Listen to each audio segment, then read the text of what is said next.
Praise God. கர்த்தருக்கு ஸ்தோத்திரம். Hallelujah. Hallelujah. I hope you've been having a blessed day today. இன்று நீங்கள் ஆசீர்வதிக்கப்பட்ட நாளை உங்களுக்கு கிடைத்திருக்கும் என்று எண்ணுகிறேன். I welcome you all again உங்கள் யாவரையும் இன்று மறுபடியும் வரவேற்கிறேன். in the name of our Lord Jesus Christ இயேசு கிறிஸ்துவின் நாமத்தினால் to the Supernatural Encounter Power Camp for Women. பெண்கள் தெய்வீக சந்திப்பு வல்லமை முகாமிற்கு உங்கள் யாவரையும் வரவேற்கிறேன். If you've been watching since morning, many anointed women of God have been sharing the word with you.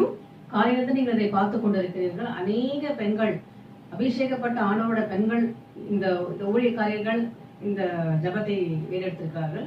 We've had wonderful time of worship. அருமையான நேரம் இன்று நமக்கு கிடைத்திருக்கிறது. We've prayed as sisters for all our needs and for the things of this world at the present time.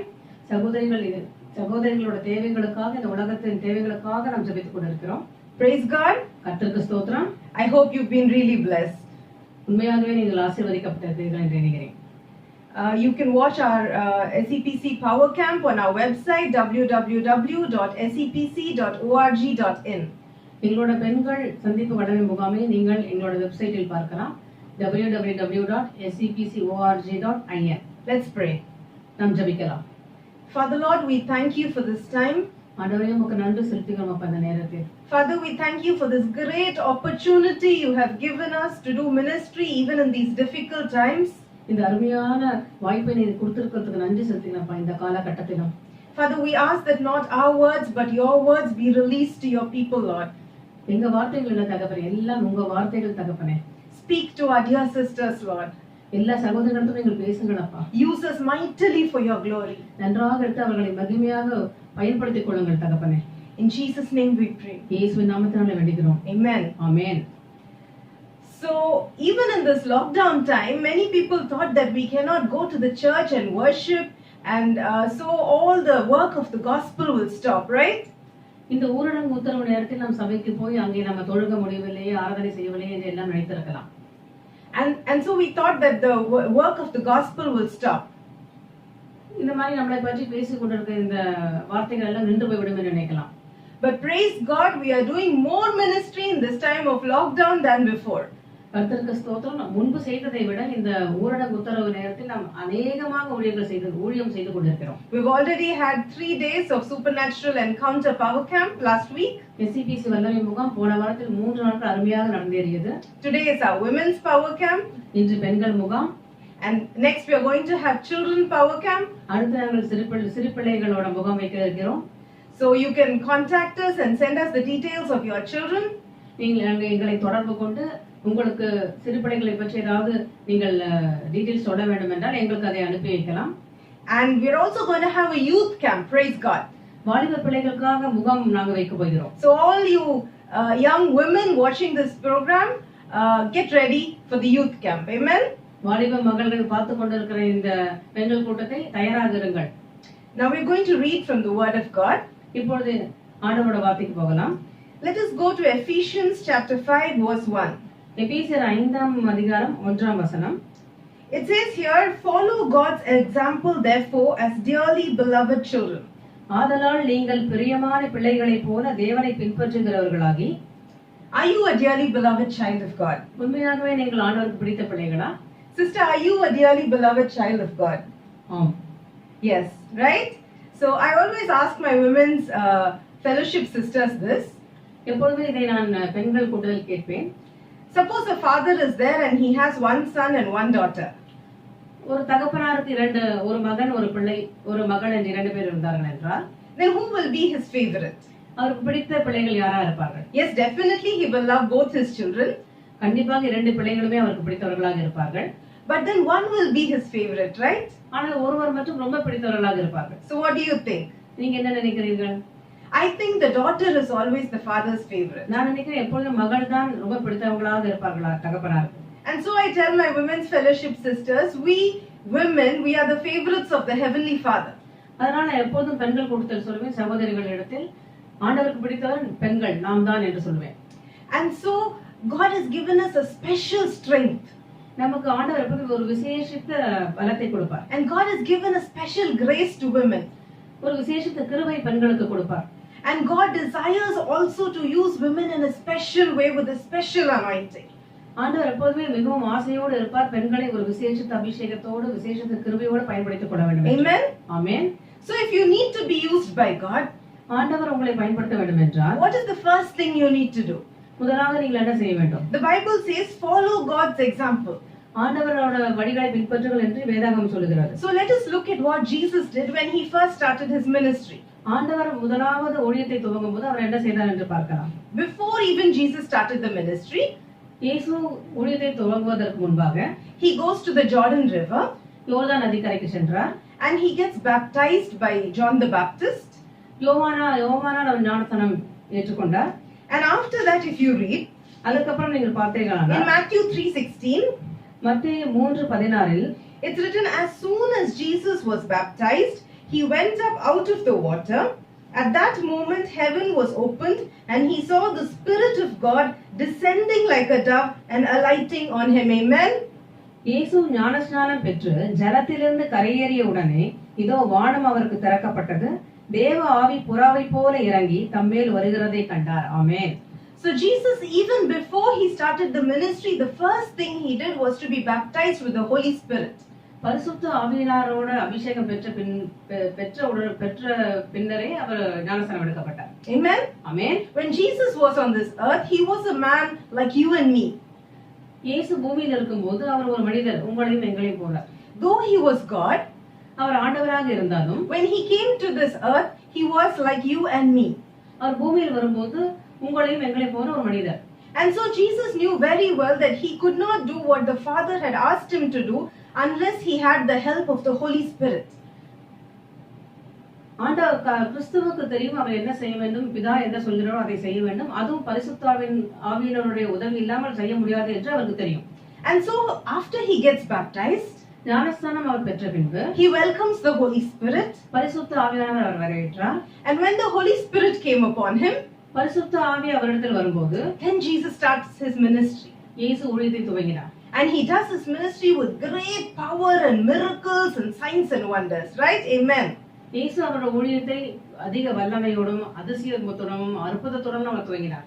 So if you and I have to follow the example of Jesus, நம்ம ஆண்டவரை பின்பற்ற வேண்டும் என்றால், and if you and I have to do all these signs and wonders, நாம் இதே போல ஆண்டவரை போல அதே அதிசயங்களும் பண்ண வேண்டும் என்றால், and if you and I should live in victory, நாம் எப்போதும் ஜெபத்தில் இருக்க வேண்டும் என்றால், then the first thing we should do is to be filled with the Holy Spirit. முதலாவது நாம் செய்ய வேண்டியது பரிசுத்த ஆவியினாலுள் மூழ்கி இருக்க வேண்டும். What is it to be filled with the Holy Spirit? What does it mean exactly? பரிசுத்த ஆவியினால் நம்மிடத்தில் இருக்க வேண்டும் என்றால் என்ன? Is it just to speak in tongues or to prophesy? தீர்க்க தரிசனம் சொல்வதோ அந்நிய பாஷை பேசுவதோ? Those are the gifts of the Holy Spirit, dear sisters. அதெல்லாம் ஆண்டவர் கொடுத்த வரங்கள் சகோதரிகளே. But who is the Holy Spirit? ஆனால் பரிசுத்த ஆவியானவர் யார்? The Holy Spirit is a person. Like there is the Father, the Son and the Holy Spirit. The Holy Spirit is a person. பரிசுத்த ஆவியானவர் ஒரு நபர். பிதாவாகிய தேவன், கிறிஸ்துவாகிய இயேசு, பரிசுத்த ஆவி. And so you can talk with the Holy Spirit. நீங்கள் பரிசுத்த ஆவியானவரிடத்தில் பேசலாம். And you can hear him speaking to you. அவர் உங்களிடத்தில் பேசுவதை நீங்கள் கேட்கலாம். And he will guide you and show you the way to go. அவர் உங்களிடத்தில் எந்த வழியில் போக வேண்டும் என்று உங்களுக்கு கற்றுக் கொடுப்பார். Because the Holy Spirit loves us. ஏனென்றால் ஆவியானவர் நம்மை மிகவும் நேசிக்கிறார். And he desires to dwell in our hearts. அவர் நமக்குள் வாசம் செய்ய விரும்புகிறார். And this is the topic for our sermon today, a spirit-filled woman. இன்று பிரசங்கிக்கப்பட போகிற தலைப்பு Spirit-filled woman. ஆவிக்குரிய பெண்கள். How to be a spirit-filled woman. எப்படி ஒரு ஆவிக்குரிய பெண் ஆவியில் பரிசுத்த ஆவியினால் வாசம் செய்து இருக்க வேண்டும் என்பதுதான்.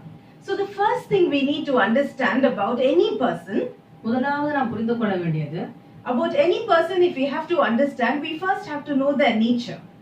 நாம் முதலாவது தெரிந்து கொள்ள வேண்டும் என்றால் அவர்களுடைய சுபாவத்தை நாம் தெரிந்து கொள்ள வேண்டும். In the same way, because the Holy Spirit is a person, he also has a nature. பரிசுத்த ஆவியானவரும் ஒரு நபர்தான், அவருக்கு அவருடைய சுபாவம் இருக்கிறது. And if you look in Ezekiel chapter 1 verse 4, நீங்கள் எசேக்கியேல் chapter 1:4 பார்த்தீங்களானால், there is a revelation about the Holy Spirit in this verse. பரிசுத்த ஆவியானவர் பற்றி வெளிப்படுத்தின வசனம் இதில் இருக்கிறது. If you look at Ezekiel, he was a prophet in the Old Testament. நீங்கள் எசேக்கியேல் பார்த்தீங்களானால் பழைய ஏற்பாடில் அவர் ஒரு தீர்க்கதரிசி. And if you see the work of the Holy Spirit, it is different in the Old Testament and in the New Testament. பரிசுத்த ஆவியோட வேலைகளை நீங்கள் பார்த்தீங்களானால் பழைய ஏற்பாட்டுக்கும் புதிய ஏற்பாட்டுக்கும் அதிக வித்தியாசம் இருக்கிறது. In the Old Testament, if you see, the Holy Spirit used to come on people only at certain times. பழைய ஏற்பாட்டில் பரிசுத்த ஆவியானவர் ஒரு சில மனிதர்களிடத்தில் வந்து விட்டு உடனே சென்று விடுவார்.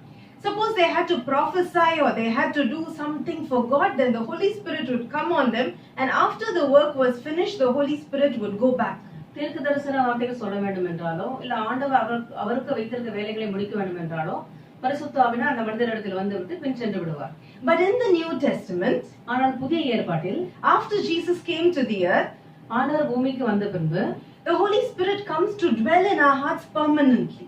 பரிசுத்த ஆவியானவர் நமக்குள் வாசம் செய்வது நிரந்தரமாக வாசம் செய்வதற்காக வருகிறார். He always stays with us whether we can feel him or not. அவர் எப்பவுமே நம்ம இடத்தில் கேட்பார், அவர் வருவது நம்ம உணர்கிறோமா இல்லையா என்று. Sometimes we don't feel whether the Holy Spirit is with us or not. We don't feel the presence of God. சில நேரங்களில் பரிசுத்த ஆவியானவர் வருகிறாரா இல்லையா என்ற அந்த உணர்வுகள் அந்த பிரசனம் நமக்கு தெரியாது. But then the Holy Spirit is always dwelling with us. பரிசுத்த ஆவியானவர் எப்பொழுதுமே நமக்குள் வாசம் செய்கிறார். And Ezekiel was one of the people upon whom the Holy Spirit came in the Old Testament. எசேக்கியேல் தீர்க்கதரிசி பழைய ஏற்பாட்டில் அவர் ஒரு மனிதர், பரிசுத்த ஆவியானவர் அவரிடத்தில் வந்து சென்ற ஒரு தீர்க்கதரிசி. And if you look at Ezekiel chapter 1 verse 4, எசேக்கியேல் அதிகாரம் 1:4 பார்த்தீங்கன்னா, it says, I looked and I saw a whirlwind coming out of the north, an immense cloud with flashing fire and surrounded by brilliant light, and the center of the fire looked like glowing metal. இதோ வடக்கே இருந்த புசல் காற்றும் பெரிய மேகமும் அத்தோடே கலந்த அக்னியும் வரக்கண்டேன். அதை சுற்றிலும் பிரகாசமும் அதன் நடுவில் அக்னிக்குள்ளிருந்து விளங்கிய சொகுசாவின் நிறமும் உண்டாயிருந்தது. Here we see 4 manifestations.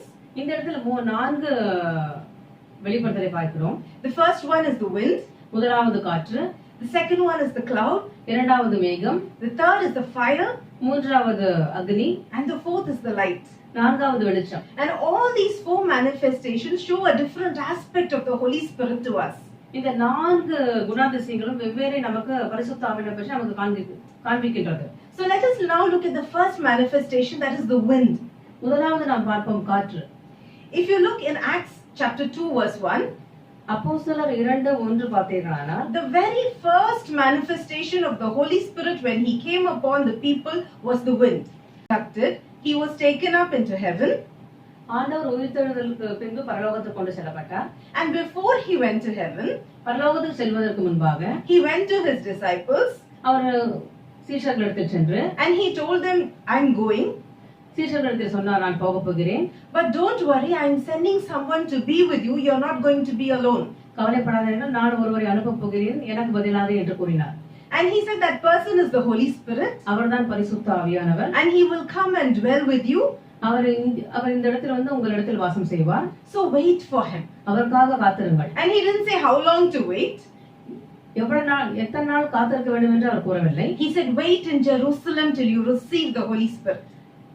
காத்திருங்கள், நீங்கள் பரிசுத்த ஆவியானவரை பெறும் வரை என்று கூறினார். Some people ask me, how long do we pray to receive the Holy Spirit? ஒரு சிலர் கேட்பார்கள், எவ்வளவு நாள் நாம் காத்திருக்க வேண்டும் பரிசுத்த ஆவியானவரை நாம் பெற வேண்டும் என்றால் என்று. You wait till you receive the Holy Spirit. நீங்கள் காத்திருக்க வேண்டும், பரிசுத்த ஆவியானவரை பெறும் வரை காத்திருக்க வேண்டும். And when God sees your heart, he will automatically come down and fill you with his presence. ஆண்டவர் நம் இருதயத்தை பார்த்து அவரே வந்து நமக்கு முழுமையாக நம்ம உள் வாசம் செய்வார். And so these disciples, they were waiting. ஆகையால் இந்த சீஷர்கள் காத்திருந்தார்கள். And totally 120 people were seated in the upper room and they were waiting as the Lord Jesus had commanded them. 120 பேர் மேலறையில் காத்து கொண்டிருந்தார்கள் ஆண்டவர் வருவதற்காக. And if you look in Acts chapter 2 verse 1, அப்போஸ்தலர் 2ஆம் அதிகாரம் 1 வசனம் பார்த்தீங்கன்னா, when the day of Pentecost came, they were all together in one place. Pentecost என்னும் நாள் வந்தபோது அவர்கள் எல்லாரும் ஒருமனப்பட்டு ஓரிடத்தில் வந்திருந்தார்கள். And suddenly a sound like the blowing of a violent wind came from heaven and filled the whole house where they were sitting. அப்போது பலத்த காற்று அடிக்கிற முழக்கம் போல வானத்திலிருந்து சடிதியாய் ஒரு முழக்கம் உண்டாகி அவர்கள் உட்கார்ந்திருந்த வீடு முழுவதையும் நிரப்பிற்று. And after that, you see that the tongues of fire came on people, அதன் பின்பு நீங்கள் பார்த்தீர்களானால் அந்நிய பாஷைக்கான அக்னி இறங்கியது.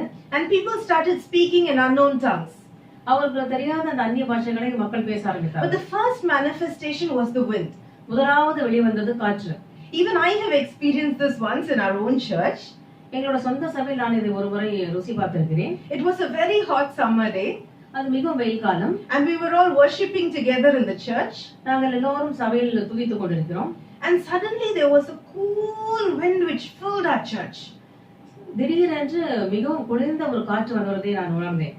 And immediately I looked out of the window உடனே நான் அந்த ஜன்னல் பக்கம் திரும்பி பார்த்தேன். because I thought maybe it's going to rain. நான் நினைத்தேன் மழை வருவதற்கான அறிகுறி என்று. And so I looked out, but then not even a small leaf was moving. நான் பார்க்கும்போது ஒரு சிறு இலை கூட அசையவில்லை. There was no wind absolutely outside the church. சபைக்கு வெளியே ஒரு சிறு காற்று கூட அடிக்கவில்லை. But inside the church we could feel the wind. ஆனா சபைக்குள்ளே நான் அதை உணர்ந்தேன். And that was the wind of God. அதுதான் ஆண்டவரோட காற்று. And the moment that wind came, அந்த காற்று வந்த அடுத்த வினாடி the whole spiritual atmosphere of our church had changed. இந்த ஆவிக்குரிய முழு சூழ்நிலையும் மாறிவிட்டது. And the fire of God fell on people, and people started speaking in unknown tongues. அந்த அக்னி இந்த சபை மக்களிடத்தில் மேல் விழுந்த அந்த நேரத்தில் எல்லாரும் தெரியாத அந்த அந்நிய பாஷையில் பேச ஆரம்பித்தார்கள். And we had a glorious time of worship that day. அந்த நேரம் மகிமையான நேரமாக இருந்தது. So what does this wind signify? இந்த காற்று எதை குறிக்கிறது?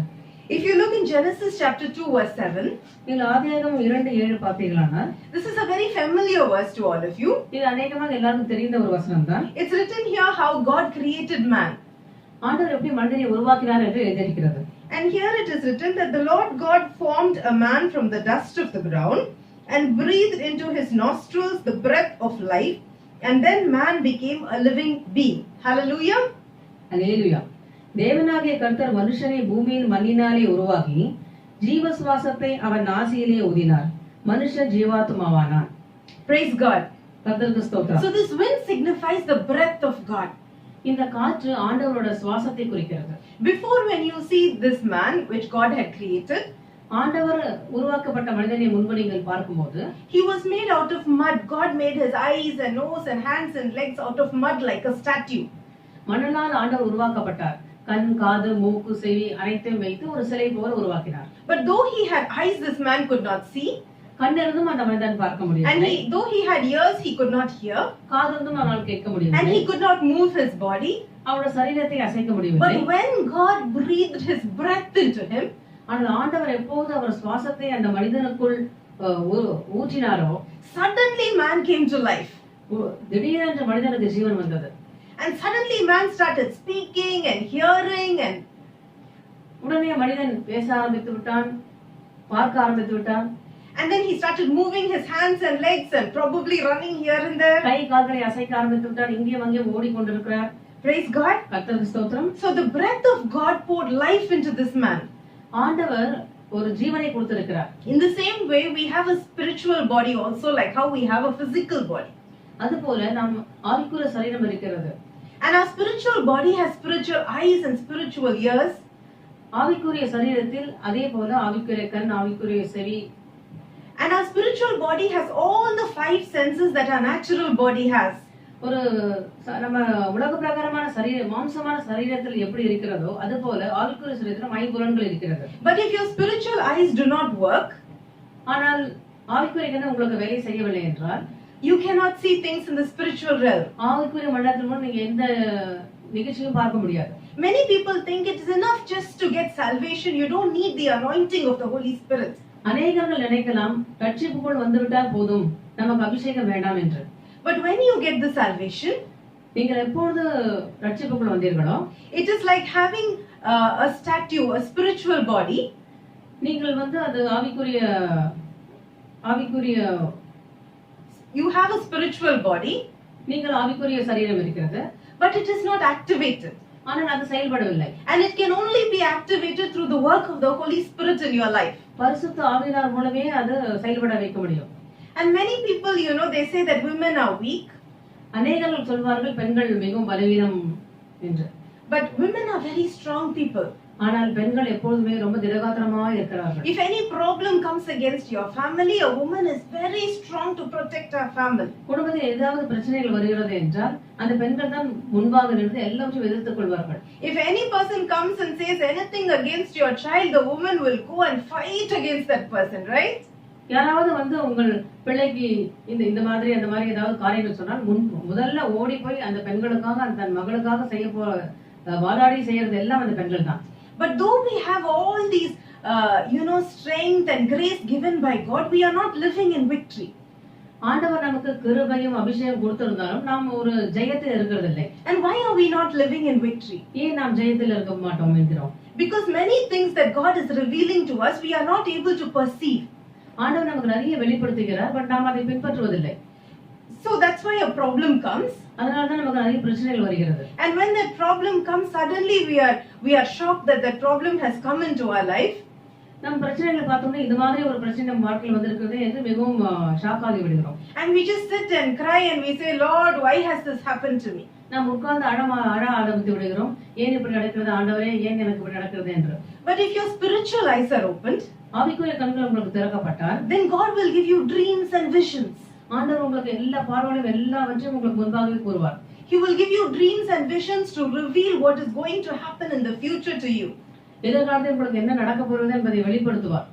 And when you have these dreams and visions from God, கனவுகளும் இந்த பார்வையும் உங்களுக்கு எப்பொழுது உங்களுக்கு தெரிகிறதோ, suppose you have a dream, that some bad thing is going to happen to you or your family.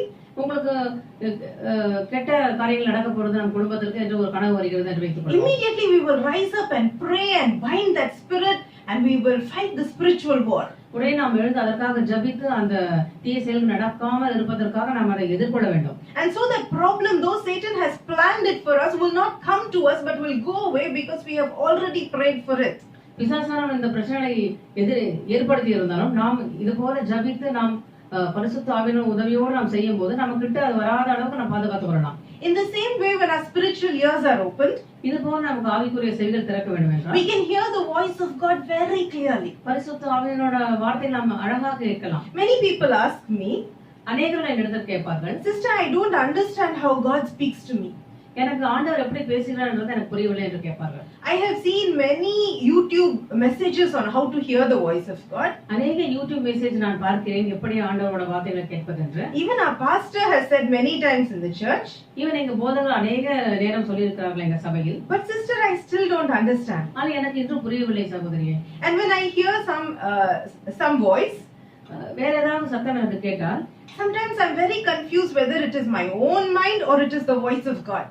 நான் சில நேரத்தில் ரொம்ப குழம்பி விடுவேன். இது என்னுடைய சிந்தனையிலிருந்து பேசப்படுகிறது, ஆண்டவரோட சத்தமா. And so I'm not able to make any clear decision in my life. இதனால எனக்கு சரியான ஒரு முடிவு எடுக்க முடியாத ஒரு நிலையில் இருக்கிறேன். And even if I make a decision, sometimes I think, have I made the right decision or have I made the wrong decision? சில நேரம் நான் முடிவு எடுத்து விட்டால் நான் யோசிப்பேன், இது சரியான முடிவு எடுத்திருக்கேனா இல்ல தவறான முடிவு எடுத்திருக்கேனா என்று. And so I have lot of confusion in my mind. எப்பொழுதும் எனக்கு அநேக குழப்பங்கள் இருக்கிறது. So how to hear the voice of God? எப்படி ஆண்டவரோட சத்தத்தை நான் கேட்பேன்? The only way you can hear the voice of God is if the Holy Spirit activates your spiritual ears. ஒரே வழி நீங்கள் ஆண்டவரோட சத்தத்தை கேட்க வேண்டும் என்றால் பரிசுத்த ஆவியானவர் உங்களோட ஆவிக்குரிய அனைத்தையும் செயல்பட வைத்தாலோடு நீங்கள் கேட்க முடியாது. And then exactly you will know what to do at what time.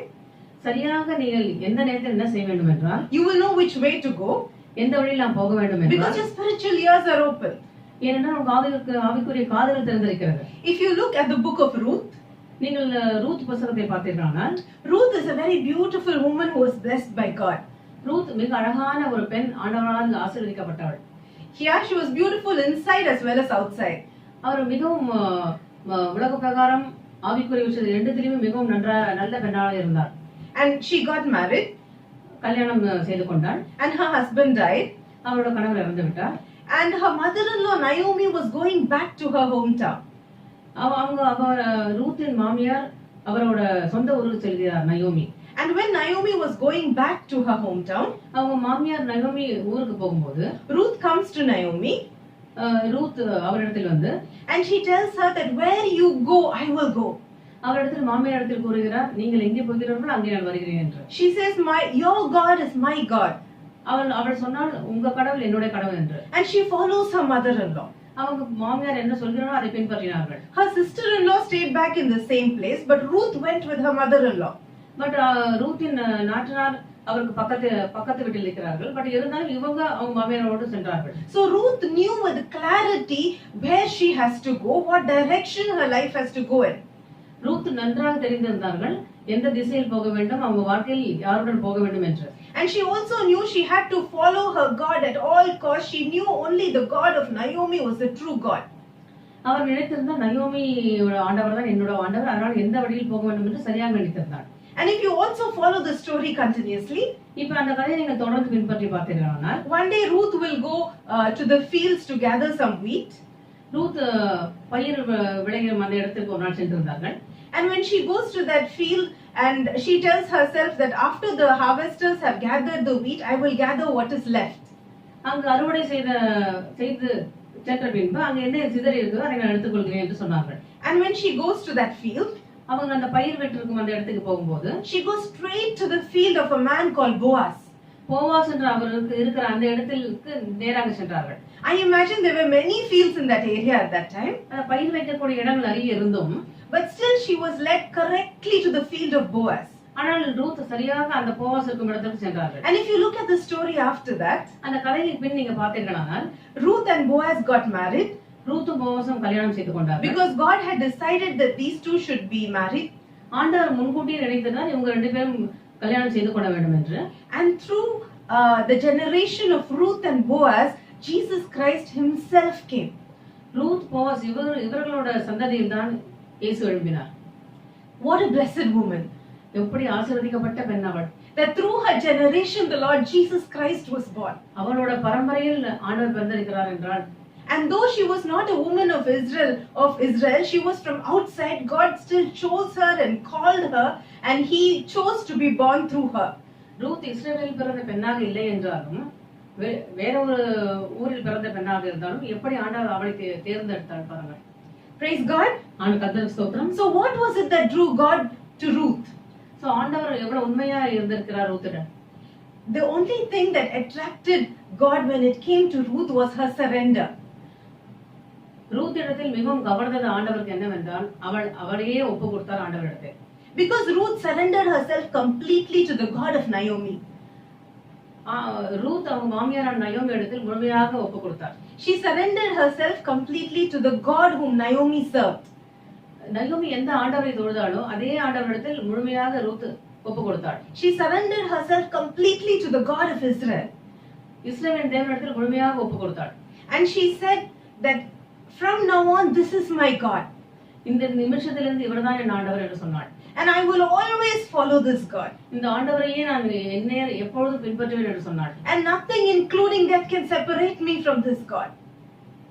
And nothing including death can separate me from this God. எந்த ஒரு நிலைமையிலும் ஆண்டவரை விட்டு என்னை இறப்பு கூட அவரை விட்டு தனியாக எடுத்து செல்ல முடியாது என்று சொன்னாள். Surrender is the first key to receiving the Holy Spirit. நாம் ஒப்பு கொடுப்பதுதான் முதலாவது சாவி ஆண்டவரிடத்தில் நாம் பெற்றுக்கொள்ள முடியும். Praise God. கர்த்தருக்கு ஸ்தோத்திரம். We need to surrender our hearts completely to God. நாம் முழு மனதோடு முழு இதயத்தோடு ஆண்டவரிடத்தில் ஒப்பு கொடுக்க வேண்டும். And then he will come and fill us. அப்பொழுது ஆண்டவர் நம்மிடத்தில் வந்து முழுமையாக நம்முள்ள இருப்பார். And the second manifestation we see in Ezekiel chapter 1. இரண்டாவது நாம் எசேக்கியேல் அந்த பார்க்கும்போது the second manifestation was the manifestation of the cloud. இரண்டாவது மேகம். See, nowadays it's very hot in the city where I am. இப்பொழுது இந்த வெயில் காலம் நகரத்தில் வெளியே மிகவும் வெயிலாக இருக்கிறது. And for the past 2-3 days we've been having a very high temperature. இப்போ பாஸ்ட் 3 நாட்கள் இந்த வெயில் மிகவும் அதிகமாக இருந்தது. And every time the people of our city are looking out and seeing is there any sign of cloud in the sky. இந்த சீதோஷ்ணநிலை அதிகமாக வெயில் இருக்கிறதால் எல்லா மக்களும் பார்க்கிறார்கள் எப்பயாவது மழை வர மாதிரி மேகமூட்டம் இருக்கிறதா என்று பார்க்கிறார்கள். Because when the cloud comes, மேகம் வரும்போது you feel very cool and comfortable, right? மிகவும் குளிர்ந்த ஒரு காற்றை நாம் அனுபவிக்க முடியும். And also the cloud is the sign of the coming rain. மேகமூட்டம் மழை வருவதற்கு ஒரு அறிகுறி. In the same way the cloud is the sign of the coming glory. இது வந்து ஒரு மகிமை உண்டாவதற்கான ஒரு அறிகுறி என்றும் சொல்லலாம். The Bible says that the Holy Spirit is our comforter. வேதாகமம் சொல்லுகிறது பரிசுத்த ஆவியானவர் ஒரு ஆறுதல் அளிக்கிறவர். And he'll comfort us in all our troubles. எல்லா எல்லா பிரச்சனைகளிலும் அவர் நமக்கு ஒரு ஆறுதலா இருப்பார். See, sometimes as women we may face many problems in life. பெண்களாகிய நாம் அநேக பிரச்சனைகளை நம் வாழ்க்கையில் பார்த்திருக்கலாம். We might be rejected by certain people. ஒரு சிலர் நாம் நிராகரித்து இருக்கலாம். Some women are rejected by their own children. சொந்த பிள்ளைகளால அவங்க நிராகரிக்கப்பட்டிருக்கலாம். Some women are rejected by their parents or their husband. ஒரு சில பெண்கள் பெற்றவர்களாலும் கணவராலும் நிராகரிக்கப்பட்டிருக்கலாம். But no matter who rejects you, யார் நிராகரித்தாலும் பரவாயில்லை, and whatever problem you face, எப்படிப்பட்ட பிரச்சனையை நீங்கள் பார்த்தாலும் the பரவாயில்லை, Holy Spirit will never reject you. பரிசுத்த ஆவியானவர் ஒரு நாளும் உங்களை நிராகரிக்க மாட்டார். Once he comes into you, அவர் எப்போது உங்களிடத்தில் வந்தாலும் he will fill you completely, உங்களிடத்தில் முழுமையாக அவர் வாசம் செய்வார். and he will never condemn you, ஒரு நாளும் அவர் உங்களை விட்டு விலக மாட்டார். but he will correct you in a very gentle way, மிகவும் அவர் உங்களை சரிப்படுத்தி விடுவார். and he will lead you into the right path. சரியான வழியில் உங்களை எடுத்து செல்வார். You know, many times I think if the Holy Spirit was not with me, I would have been defeated in so many problems. அநேக இடத்துல நான் நினைத்திருக்கிறேன், பரிசுத்த ஆவியானவர் இடத்துல இல்லை என்றால் நான் அநேக விஷயங்கள் நான் தோற்று போயிருப்பேன் என்று. But today, if I'm able to stand and to speak to you, it is only the grace of God. இப்போ நான் இங்கு நின்று உங்களிடத்தில் பேசிக் கொண்டிருக்கிறேன் என்றால் அது முழுமையாக ஆண்டவராலே மட்டும்தான் முடியும். Because the Holy Spirit taught me in every situation what to do and how to overcome the problem. ஒவ்வொரு விஷயத்தையும் பரிசுத்த ஆவியானவர் எனக்கு சொல்லிக் கொடுப்பார், எப்படி மேற்கொள்ள வேண்டும், எப்படி நடக்க வேண்டும் என்று. Praise God. கர்த்தருக்கு ஸ்தோத்திரம். See, some people when you go to pray, ஒரு சிலர் ஜெபிக்க போகும்போது you know, they go to pray as if they're going to fight a war. அவர்கள் ஜெபிக்க போகும்போது ஒரு போருக்கு செல்வது போல, சண்டை போடுவது போல செல்வார்கள். They take this big list of things they want. ஒரு பெரிய பட்டியலை எடுத்துக்கொள்வார்கள். And then they say, you know, Lord, I want number 1 and number 2 and number 3 and number 4. ஆண்டவரே எனக்கு இதெல்லாம் வேண்டும், 1 2 3 என்று சொல்வார்கள். And in addition, they also start complaining, Lord, already that person has it and this person has it, but I have not received it. அது மட்டும் இல்லாம கூடுதலாக அவர்கள் சொல்ல ஆரம்பிப்பார்கள், பக்கத்து வீட்டில் அவர்களுக்கு இது வைத்திருக்கிறார்கள், இந்த வீட்டில் இவங்க வைத்திருக்கிறார்கள் என்று சொல்லுவார்கள். And they also say that, Lord, I have been so faithful to you, Lord. ஆண்டவரே உன்னிடத்தில் நான் மிகவும் நம்பிக்கையா இருக்கிறேன் ஆண்டவரே என்று சொல்வார்கள். Then, Lord, why you are not giving this to me, Lord? அப்படி இருக்கும்போது எனக்கு ஏன் ஆண்டவரே கொடுக்க மாட்டேன் என்கிறீர்கள் என்று கேட்பார்கள். And the moment when they go into prayer itself, they are going fighting with God. ஜெபிக்க போகும்போது அவர்கள் சண்டையிடுவது போல போகிறார்கள். But then how can you receive the Holy Spirit if you go in that way? இந்த மாதிரி ஒரு சூழ்நிலை நீங்க போகும்போது பரிசுத்த ஆவியானவரிடத்தில் எப்படி ஆசீர்வாதத்தை பெற்றுக்கொள்வீர்கள்? If you need to approach the Holy Spirit, நீங்கள் பரிசுத்த ஆவியானவரிடத்தில் நீங்க போகும்போது you need to approach him with quietness because he is a gentle God. மிகவும் அமைதியாக நீங்கள் அவரிடத்தில் போய் முறையிட வேண்டும். You need to just pour out your love in front of him. நீங்கள் உங்களோட அன்பை அவரிடத்தில் நீங்கள் ஊற்ற வேண்டும். You need to just worship him and praise him and thank him. நீங்கள் அவரை துதிக்க வேண்டும், வணங்க வேண்டும், உயர்த்த வேண்டும். So when you go to prayer as if you are fighting a war, நாம் ஜெபிக்க போகும்போது ஏதோ போருக்கு போவது போல செல்கிறோம். you cannot receive the gift of the Holy Spirit that way. இது மாதிரி போகும்போது பரிசுத்த ஆவியானவரோட ஆசீர்வாதம் நமக்கு கிடைக்காது. Because the Holy Spirit is a very gentle God. பரிசுத்த ஆவியானவர் மிகவும் அமைதியான ஒரு ஆண்டவர். And when you go and when you wait for him, நாம் அங்கு அவரிடத்தில் சென்று காத்திருக்க வேண்டும். you need to go in quietness of your spirit. மிக அமைதியாக நாம் ஆவிக்குள்ள போக வேண்டும். If you have all these distractions of the world, உலகத்தில் எவ்வளவோ பிரச்சனைகள் இருந்தாலும், if you're praying one side but on the other side you're thinking, what will I do tomorrow? I have office or something like that. நீங்கள் ஒரு பக்கம் ஜெபித்துக் கொண்டிருக்கிறீர்கள், ஆனால் இன்னொரு பக்கம் நாளைக்கு வேலைக்கு போக வேண்டும், இந்த வேலை இருக்கிறது என்று நினைத்துக் கொண்டிருக்கிறோம். Then you cannot completely receive and wait for the Holy Spirit. இது மாதிரி இருக்கும்போது முழுமையான ஆசீர்வாதத்தை நீங்கள் பரிசுத்த ஆவியானவரிடத்தில் பெற்றுக்கொள்ள முடியாது. But when you go and wait for the Holy Spirit, நீங்கள் பரிசுத்த ஆவியானவருக்காக நீங்கள் காத்துக் கொண்டிருக்கிறீர்கள். you need to pour out your love to him. நீங்கள் உங்களோட அன்பை ஊற்ற வேண்டும் அவரிடத்தில். And you need to go and worship him and praise him. அவரை துதிக்க வேண்டும், புகழ வேண்டும். And you need to say, Lord, I am so thankful, Lord. ஆண்டவரே நான் மிகவும் நன்றியோடு உம்மை துதிக்கிறேன் என்று சொல்ல வேண்டும். See, in this time we have so much to be thankful for. இந்த நேரத்தில் நாம் மிகவும் நன்றி சொல்ல வேண்டும். Because though the whole world is being affected by this virus, you and I, God has kept so safe. உலகத்தில் இந்த வைரஸால் எவ்வளவோ பேர் பாதிக்கப்பட்டிருக்கும் போது கூட உங்களையும் எங்களையும் ஆண்டவர் இந்த அளவுக்கு வைத்திருக்கிறாரே. Praise God. கர்த்தருக்கு ஸ்தோத்திரம். So you just kneel down in your prayer time and then you just thank God for all the things he has done for you. நீங்கள் முழங்கால் மண்டியிட்டு ஜெபிக்கிற நேரத்தில் ஆண்டவருக்கு எல்லா விஷயத்துக்கும் நன்றி சொல்ல வேண்டும். And as you thank him, you will forget this big list you had before you. நீங்கள் அவருக்கு முழங்கால் மண்டியிட்டு நன்றி சொல்லிக்கொண்டே இருக்கும்போது நீங்கள் வைத்திருந்த பெரிய பட்டியலை நீங்கள் மறந்து விடுவீர்கள். And the peace of God will come on your heart. ஆண்டவரோட அமைதி உங்களிடத்தில் வந்துவிடும். And you will just start to see the atmosphere change. அந்த சூழ்நிலை, அந்த நீங்கள் ஜெபிக்கிற அறையில் சூழ்நிலை மாறி இருப்பதை நீங்கள் உணர்வீர்கள். Sometimes you suddenly start to cry, திடீரென்று நீங்கள் அழ ஆரம்பிப்பீர்கள். or suddenly you start to speak in different tongues, திடீரென்று நீங்கள் வேற உங்களுக்கு தெரியாத ஒரு மொழியில் பேசுவீர்கள். or suddenly you start to pray for things which you never thought you should pray for. நீங்கள் திடீரென்று நீங்கள் ஜெபிக்க ஆரம்பிப்பீர்கள். அந்த விஷயங்கள் உங்களுக்கு தெரியாத விஷயமாக இருக்கும். And the Holy Spirit will start to speak to you. பரிசுத்த ஆவியானவர் உங்களிடத்தில் பேச ஆரம்பிப்பார். And that is what is prayer. அதுதான் ஜெபம். When you speak to God, நீங்கள் ஆண்டவரிடத்தில் பேசும்போது, and when God speaks to you, ஆண்டவர் உங்களிடத்தில் பேசும்போது, prayer is not just one way. ஜெபம் என்பது ஒரு வழியில் செல்வதல்ல. Not just going to God and telling whatever you want and then walking away. ஆண்டவரிடத்தில் போய் நமக்கு என்னெல்லாம் வேண்டும் என்று சொல்லிவிட்டு உடனே வெளிவருவது இல்லை ஜெபம். I always remember a particular patient of mine. நான் ஒரு பேஷண்ட், என்னிடத்தில் வர ஒரு பேஷண்ட் நினைவு கூறுகிறேன். See, I am a doctor, so this patient used to come to me very often. She was a little older lady. நான் மருத்துவர். இந்த பேஷண்ட் அடிக்கடி என்னிடத்தில் வருவார்கள். சிறிது வயது பெரியவர். And when she comes, she will tell this full list of complaints that she has. My hand is paining, my leg is paining, I can't sleep, like that.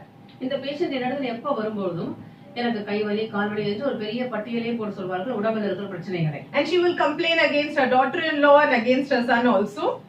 அவருடைய மருமகளை பற்றி குறை கூறுவார்கள். And after she finishes her big list of complaints for nearly 15 minutes, ஒரு 15 நிமிடத்திற்கு அவங்க எல்லா விஷயங்களும் உடம்புல இருக்க வலிகளை சொல்லிவிட்டு கம்ப்ளைண்ட் செய்த பிறகு she will tell me, அவர் சொல்லுவார்கள், doctor, last time when I came, that tablet you gave, no, I think that worked very well, so I will take that. போன தடவை நான் வரும்போது நீங்கள் எனக்கு ஒரு மாத்திரை கொடுத்தீர்கள் அல்லவா டாக்டர், அந்த மாத்திரை எனக்கு போரும், அதுவே எனக்கு சரியாக இருக்கிறது என்று சொல்லுவார்கள். And then she will get up and go. உடனே அவர்கள் எழுந்து கிளம்பி விடுவார்கள். And I used to be so frustrated at this lady. இந்த பேஷண்டை பார்க்கும்போது எனக்கு ரொம்ப வித்தியாசமாக இருக்கும். Because I used to think, if she doesn't want to come and listen to my suggestions, why is she coming to me? இவங்க என்னை பார்க்க வரும்போது நான் என்ன சொல்ல போகிறேன் அவங்க உடம்பில் இருக்க நோயை பற்றி அதை கேட்காமலேயே அவர்கள் சென்று விடுவார்கள். If she already knows the treatment to her disease, why she is not taking it herself? Why is she coming to me? ஏற்கனவே அவங்க உடம்புல இருக்கிற நோய்க்கு மருந்து அவங்க தெரிந்து கொண்டிருக்கும் போது எதற்காக வந்து என்னை பார்த்து போகிறார்கள் என்று நான் நினைப்பேன். So many times we are like this with God. இது போலதான் நம்ம அநேக நேரத்தில் ஆண்டவரிடத்தில் நடந்து கொள்கிறோம். We go to him and we tell what we want. ஆண்டவரிடத்தில் சென்று நமக்கு என்ன வேண்டும் என்று கேட்போம். But before he can speak to us, we get up and come out of prayer. ஆண்டவர் நம்மிடத்தில் அதற்கு பதில் கூறுவதற்கு முன்பாகவே அந்த இடத்துல இருந்து வெளிவந்து விடுகிறோம். So I encourage you sisters, now after you sit in prayer, no matter how long you pray, நீங்கள் ஜெபிக்க உட்காரும் போது எவ்வளவு நேரம் நீங்கள் ஜெபிக்கிறீர்கள் என்பது தேவையில்லை. After you finish praying, just wait in silence for God to speak to you. ஜெபித்து முடித்த பிறகு கொஞ்சம் அமைதியாக அந்த இடத்துல உட்கார்ந்து அமருங்கள் ஆண்டவர் பேசுவதற்காக. And if you feel he's not speaking to me, it's okay. Just wait. Maybe put some worship music or sing some song softly and wait.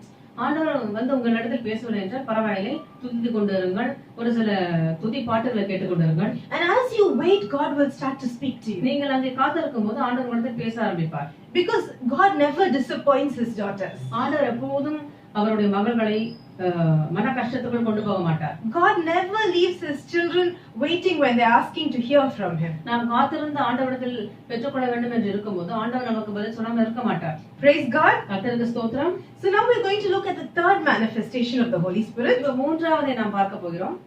Already we have looked at two manifestations. ஏற்கனவே நாம் இரண்டு பார்த்து விட்டோம்.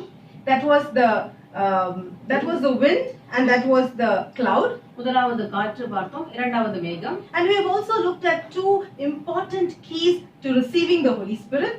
முக்கிய இரண்டு சாவிகளை நாம் பரிசுத்த ஆவியிடத்தில் வாங்குவது என்ன என்று நாம் இப்பொழுது பேசிக்கொண்டோம். The first one was surrender and the second was prayer.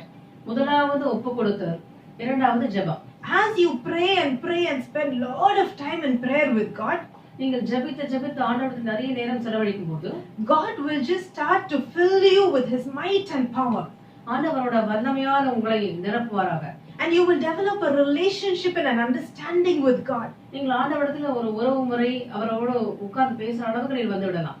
And then the fire of God will come upon you. அப்பொழுது ஆண்டவரோட அக்னி உங்களிடத்தில் வர செய்யும். And that is the third manifestation, the fire of God. அதுதான் மூன்றாவது அக்னி. And when you have the fire of God, நீங்கள் ஆண்டவரோட அக்னி உங்களிடத்தில் இருக்கும்போது it does two things.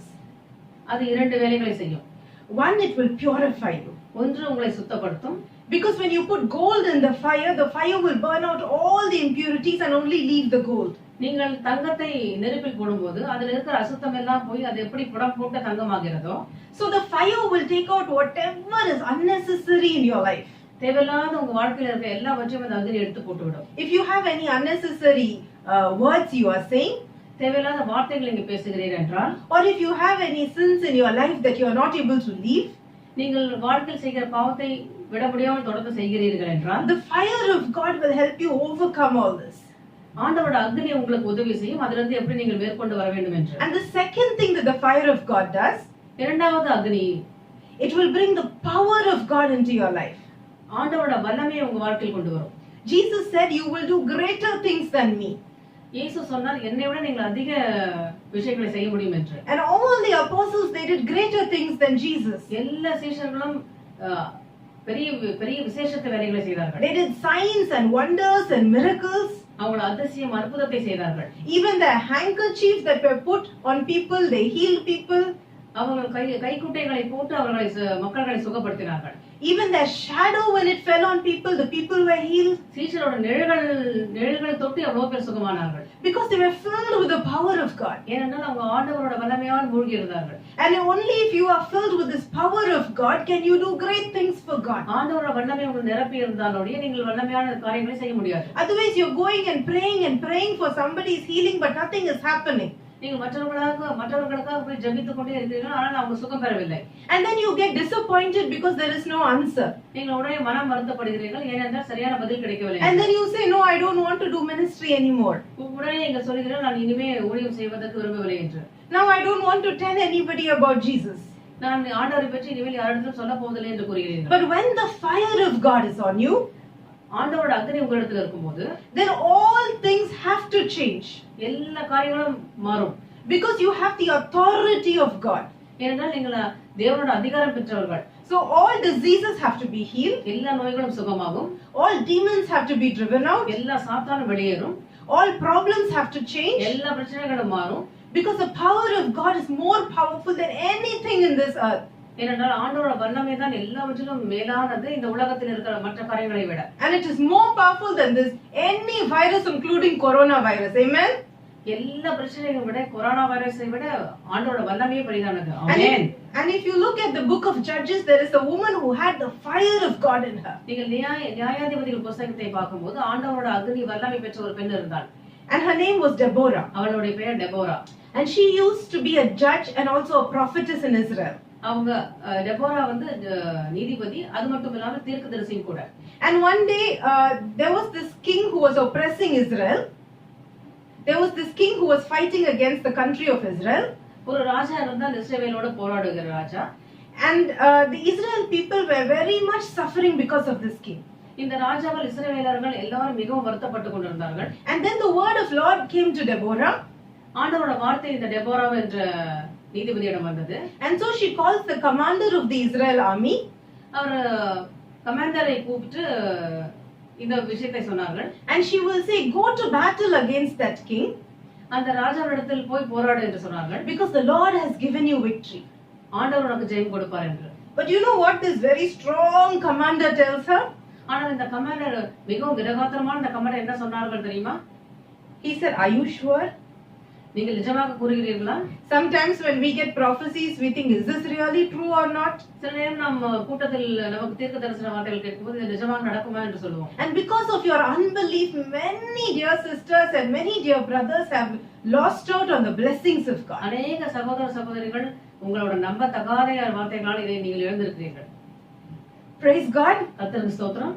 So this commander was also like that. He said, are you sure? And he was very afraid to go into the battle. இந்த commander அது போலதான் நீங்கள் உறுதியாக சொல்லுகிறீர்களா அந்த ராஜாவிடத்துல போய் போர் புரியலாமா என்று கேட்கிறார். And he says to Deborah, okay, I will go if you're telling me to go, but unless you go, I will not go. ஆனால் அந்த கமாண்டர் சொல்லுகிறார் அந்த டெபோராவிடத்தில், நான் கண்டிப்பாக போகிறேன், ஆனால் நீங்கள் என்னோட கூட வந்தால் நான் செல்வேன் என்று சொல்கிறாங்க. In other words, he was saying, if you are so sure this is what God has spoken to you, then come with me. நிஜமாக உண்மையாகவே ஆண்டவர் உங்களிடத்தில் சொன்னார் என்றால் நீங்கள் என்னோட வாருங்கள் என்று அந்த கமாண்டர் சொல்லுகிறார். And you know what Deborah says? Deborah என்ன சொன்னார் தெரியுமா? She says, certainly I will go with you. கண்டிப்பாக உன்னோடு வருகிறேன் என்று சொன்னார். But the glory will not be yours. ஆனால் மகிமை உன்னோடது இல்லை. Deborah was not a soldier. Deborah வந்து அவங்க ஆர்மில இருக்கிறவங்க இல்ல. She was a prophetess. அவங்க ஒரு தீர்க்கதரிசி. She was a judge. அவங்க நீதிபதி. She knew nothing about war. போர் பற்றி அவங்களுக்கு எதுவும் தெரியாது. And if she went into that war, ஆனால் அவங்க போராட்டத்துக்கு போறாங்க. Because she doesn't know how to defend herself, she could even lose her life. எப்படி போராட வேண்டும் என்று அவங்களுக்கு தெரியாதனால அவங்க வாழ்க்கையை கூட விடலாம். But then she said, "No, I will go." ஆனால் அவங்க அப்படி சொல்லவே நான் வருகிறேன் என்று கூறினார். Because she had the fire of God inside her. ஆனால் ஆண்டவர் அக்னி அவரிடத்தில் இருந்தது. So she took the fire of God. ஆண்டவர் அக்னியை எடுத்துக்கொண்டு And she went into the battle. அந்த போருக்கு போகிறார்கள். And then the Lord gave them great victory that day. ஆண்டவர் அவங்களுக்கு அதே ஒரு பலத்த ஜெயத்தை கொடுத்தார். Many times as women, you and I, you know what we say? அநேக நேரத்தில் நீங்களும் நானும் என்ன சொல்வோம் தெரியுமா? We say, I'm just an ordinary housewife. நான் ஒரு சாதாரண வீட்டில் இருக்கும் பெண் என்று சொல்லுவோம். Or I have just a small job. என்னால் இந்த சின்ன வேலையை செய்ய முடியும் என்று சொல்லுவோம். And you say, by the time I go to my job and I come back and I look after my husband and my children, I don't have time for anything else. நாம் சொல்லுவோம் கணவரை பார்க்க வேண்டும், வேலைக்கு போயிட்டு வர வேண்டும், பிள்ளைகளை பார்க்க வேண்டும், இதை தவிர நான் வேற எதுவும் செய்ய முடியாது என்று சொல்லுவோம். You say, I am not a pastor. நான் போதகர் இல்லை. How can I go and do ministry? நான் எப்படி போய் ஊழியம் செய்ய முடியும் என்று கேட்போம். But dear sister of God, சகோதரிகளே, I wish to tell you that in these end times we are all called to do the work of God. இந்த கடைசி நேரத்தில் நாம் எல்லாரும் ஊழியம் செய்ய வேண்டும். Because you know the outside around us people are perishing day by day. In this world around us people are perishing, they are being killed day by day. இந்த உலகத்தில் கடைசி காலகட்டத்தில் ஒவ்வொரு மனிதனும் கொல்லப்பட்டு கொடூரமான வேலைகள் நடந்து கொண்டிருக்கிறது. And because of this virus many people are suffering. இந்த வைரஸ் காரணமாக அநேகர் இறக்கிறார்கள். And not only that, there are earthquakes and there are cyclones and there are many things that are happening in these end times. இது மட்டுமல்ல, பூகம்பம், புயல் அநேகம் ஏற்பட்டு கொண்டிருக்கிறது. Because the Lord Jesus Christ is coming soon. ஆண்டவர் சீக்கிரம் வருகிறார். And when he comes, you and I will go with him. Praise God. ஆண்டவர் வரும்போது நீங்களும் நானும் அவரோடு செல்ல வேண்டுமே. கர்த்தருக்கு ஸ்தோத்திரம். But suppose somebody in the next door house to you dies of coronavirus. உங்க வீட்டு பக்கத்துல இருக்கிறவர்கள் கொரோனா வைரஸால் தாக்கப்பட்டு இறந்திருந்தார்கள். Or suppose somebody in your workplace dies of coronavirus. நீங்கள் வேலை பார்க்கிற வேலைத்தலத்தில் யாராவது கொரோனாவால் இறந்திருந்தார்கள் என்றால், and you haven't told them about God, நீங்கள் ஆண்டவரை பற்றி அவரிடத்தில் கூறவில்லை என்றால், then God will ask account of their life to you. ஆண்டவர் உங்களிடத்தில் கணக்கு கேட்பார். Because in these last days, இந்த கடைசி நாட்களில் our responsibility as children of God is to spread the gospel. நாம் ஆண்டவரோட பிள்ளைகளான நமக்கு ஒரு பொறுப்பு இருக்கிறது. It is written in Joel 2:28. Joel 2:28 எழுதியிருக்கிறது. It is written that in the last days I will pour out my spirit on all flesh. மாம்சமான யாவர் மேலும் நான் என் ஆவியை ஊற்றுவேன் கடைசி நாட்களில் என்று எழுதியிருக்கிறது. And your sons and daughters shall prophesy. உங்கள் மகள் தீர்க்கதரிசனம் சொல்வார்கள் என்று எழுதியிருக்கிறது. It is not just that your sons will prophesy, உங்க மகன் மட்டும் சொல்வார் என்று எழுதவில்லை. but it is written that your sons and your daughters will prophesy. மகன்கள் இருவரும் சொல்வார்கள் என்று தான் எழுதியிருக்கிறது. And these, my dear sisters, this is the time when women should arise for God. இதுதான் சரியான நேரம் சகோதரிகளே, பெண்கள் எழ வேண்டும். You cannot tell the excuse that I am only a housewife, I am only taking care of my family. நீங்கள் பதில் சொல்ல முடியாது, நான் வீட்டு வேலையை மட்டும் தான் செய்ய முடியும், வீட்டில் இருக்கிற பெண் என்று சொல்ல முடியாது. Whether you are educated or uneducated, நீங்கள் படித்தவர்களா இருக்கலாம், படிக்காமலும் இருக்கலாம். whether you are talented or not, திறமை வாய்ந்தவர்களா இருக்கலாம், திறமை இல்லாமல் இருக்கலாம். the only thing you need to do the work of God நீங்கள் செய்ய வேண்டிய ஒரே ஒரு வேலை is to catch the fire of God. ஆண்டவரோட அக்னியை நீங்க பற்றிக்கொள்ள வேண்டும். And the fire will take you and show you whatever you have to do. நீங்கள் என்ன செய்ய வேண்டும் என்பதை அந்த அக்னி உங்களுக்கு கற்றுக் கொடுக்கும். And through you God will work his signs and wonders and miracles. உங்களை எடுத்துக்கொண்டு ஆண்டவர் அநேக அற்புதத்தையும் அதிசயத்தையும் செய்ய வேண்டியிருக்கிறது. Because there is a last day anointing which is coming specially on women.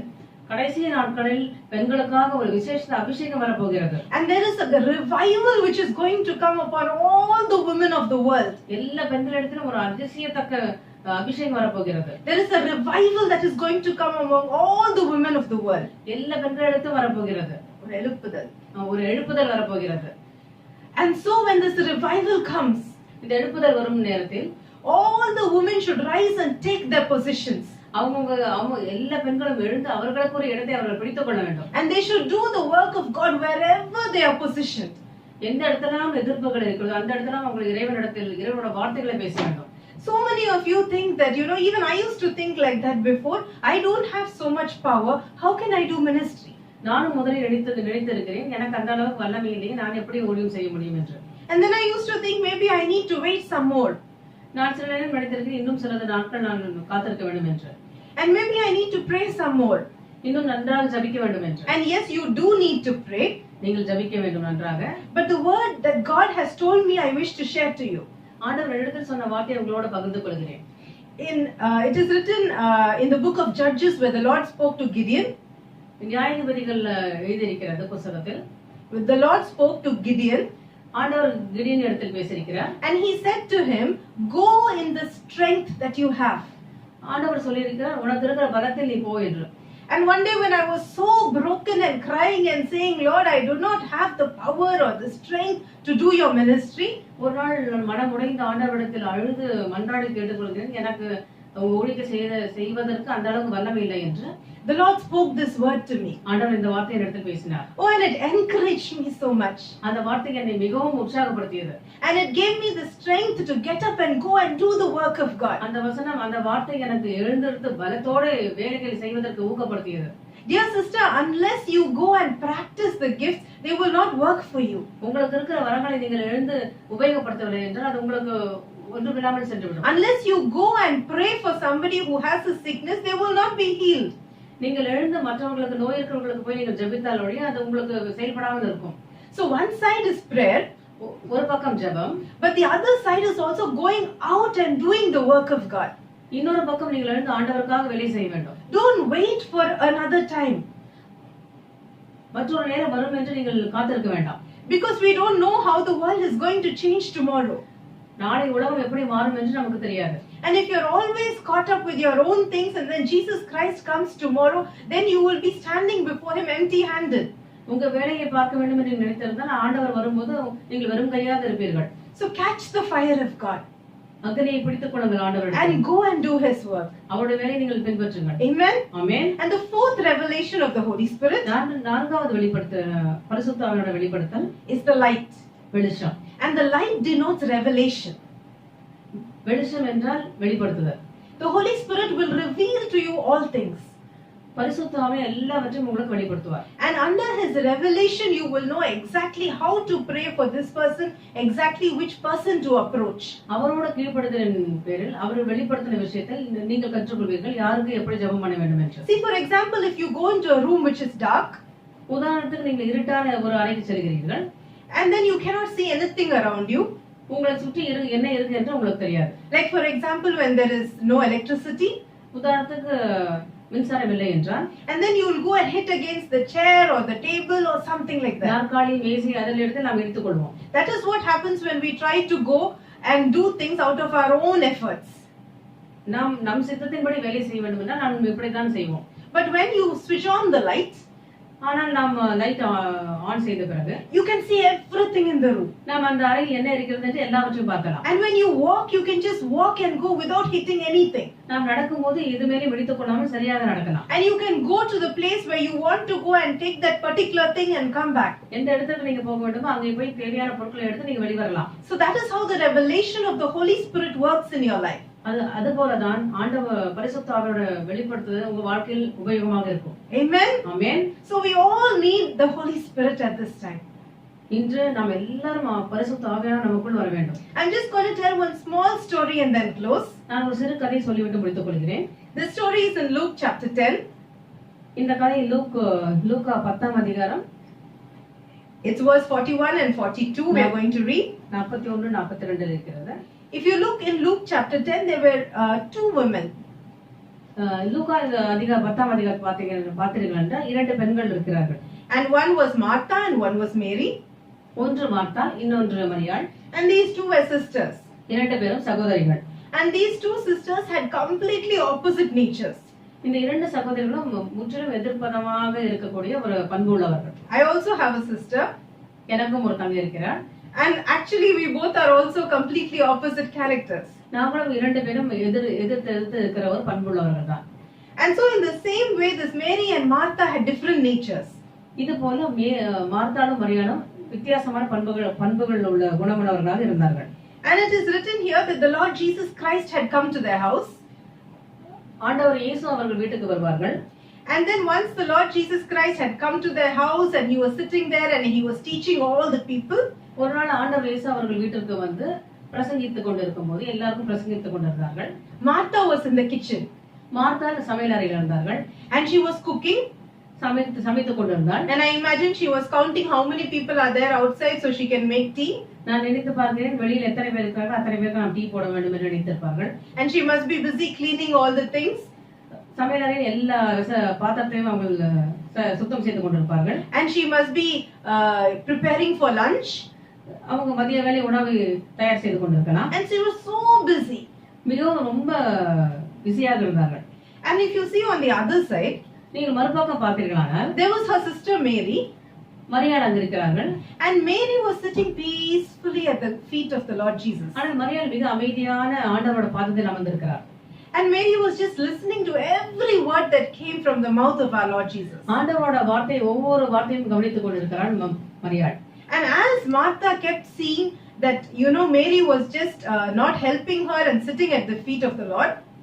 மரியாள் அவங்களுக்கு உதவி செய்யாமல் ஆண்டவரோட பாதத்தில் அமர்ந்து கொண்டிருப்பதை பார்த்துக் கொண்டிருக்கிறார். Martha got very angry. மார்த்தாவுக்கு மிகவும் கோபம் வருகிறது. And Martha, I imagine she started putting the vessels down hard. நான் நினைத்து பார்க்கிறேன் மார்த்தாள் அந்த சாமான்களை சத்தம் போடுற மாதிரி தட்டி கொண்டிருக்கிறார்கள் என்று. So that Mary will hear that sound at least and come and see what has happened. மரியாள் அந்த சத்தத்தை கேட்டாவது சரி நம்ம போகணும் போல இருக்கு சமையல் அறைக்கு என்று செல்வார்கள் என்று நினைக்கிறார்கள். So she is hitting and looking to see if Mary will come. அதை சத்தம் போட்டுக்கொண்டே அவர்கள் மரியாள் வருகிறாளா என்று பார்க்கிறார். But there was no sign of Mary. ஆனால் மரியாள் அந்த இடத்தை விட்டு நகர்ற மாதிரி ஒன்றுமே தெரியவில்லை. So she goes fast to the Lord Jesus. வேகமாக மார்த்தாள் வந்து ஆண்டவரிடத்தில் கேட்கிறார்கள். And she says, Jesus, are you not seeing what is happening? I'm working so hard, but Mary is not come to help me. இயேசுவிடத்தில் போயிட்டு மார்த்தாள் கேட்கிறார்கள், நான் எவ்வளவு வேலை செய்து கொண்டிருக்கிறேன், மரியாள் வந்து கொஞ்சம் எனக்கு உதவி செய்யக்கூடாதா என்று கேட்கிறாள். And she says that okay, she does not understand, but at least you should have told her. மரியாளுக்கு அது புரியவில்லை என்றால் இயேசு நீங்களா சொல்லக்கூடாதா என்று மார்த்தாள் கேட்கிறார். And you know what Jesus says? ஆனால் ஜீசஸ் என்ன சொன்னார் தெரியுமா? Jesus says in verse 41. இயேசு 41 வசனத்தில் சொல்கிறார். He says, Martha, Martha, the Lord answered, you are worried and upset about many things. இயேசு அவளுக்கு பிரதியுத்தரமாக, மார்த்தாளே மார்த்தாளே, நீ अनेक காரியங்களை குறித்து கவலைப்பட்டு கலங்குகிறாய். And I believe, dear sisters, this is the word that the Lord is giving to us today. சகோதரிகளே, இந்த வார்த்தை ஆண்டவர் உங்களுக்காக கொடுக்கிறார் என்று. This word the Lord is saying to us. இந்த வார்த்தை ஆண்டவர் நமக்கு சொல்கிறார். Because as women we have so many struggles, so many difficulties, so many stress. பெண்களாகிய நாம் நம்ம अनेक கஷ்டங்கள் கவலைகள் இருக்கிறது. And so the Lord, it's written in this verse, Martha, Martha, the Lord answered. So I just encourage you today, put your name in that place and read this verse. இந்த வசனத்தில் மார்த்தாள் மார்த்தாள் என்று இருக்கிறது. அந்த இடத்துல உங்கள் பெயரை போட்டு நீங்கள் சொல்லுங்கள். For example, I am going to say, Shalisha, Shalisha, the Lord answered, you are worried and upset about many things. இந்த இடத்தில் சலீஷா பெயரை போட்டோம் என்றால் ஷலீஷா நீங்கள் கவலைப்பட்டுக் கொண்டிருக்கிறீர்கள் अनेक காரியங்களுக்கு. But if you look at verse 42, but few things are needed, indeed only one.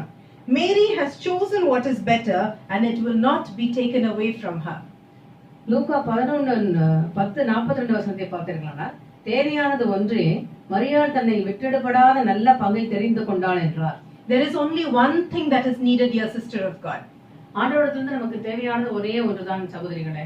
That is to have the anointing of the Holy Spirit. பரிசுத்த ஆவியானவருடைய அபிஷேகம். And if you have the anointing of the Holy Spirit, ஆவியானவருடைய அபிஷேகம் உங்களுக்கு இருந்தால், and if you seek after God and after His kingdom, ஆண்டவருடைய ராஜ்யத்தில் இதை பார்த்தீர்கள் என்றால், then all these things will be added unto you. எல்லாமே உங்களுக்கு கூட கொடுக்கப்படும். So don't be worried and upset about all the things in your world right now. எதற்காகவும் கவலைப்பட்டுக் கொண்டிருக்காதீர்கள். And though your situation might be difficult because of this virus or because of any other problem, just hold on to God. வைரஸாக இருந்தாலும் இல்லை வேற எந்த ஒரு பிரச்சனைகளா இருந்தாலும் எல்லாவற்றையும் ஆண்டவரோட பாதத்தில் வைத்துக் கொள்ளுங்கள். And just focus on doing His work and His ministry. அவருடைய ஊழியத்தை செய்யுங்கள். And focus on telling other people about the Lord Jesus Christ and that He is coming soon. ஆண்டவரை பற்றி மற்றவரிடத்தில் சொல்லுங்கள், ஆண்டவர் சீக்கிரமா வருகிறார் என்று. And just leave the rest to God, because God knows what you need and when you need it. மற்ற எல்லாவற்றையும் ஆண்டவரிடத்தில் ஒப்பு கொடுத்து விடுங்கள். அவருக்கு தெரியும் எது எப்போது உங்களுக்கு வேண்டும் And என்று. He will give good things to you, ஆண்டவர் எப்போதுமே நல்ல செயல்களை உங்களுக்கு செய்வார். because He is a good Father, அவர் ஒரு நல்ல தகப்பன். and because you are His daughter. நீங்க அவருக்கு நல்ல மகள்கள். Praise God. கர்த்தருக்கு ஸ்தோத்திரம். Amen. Let's amen. pray.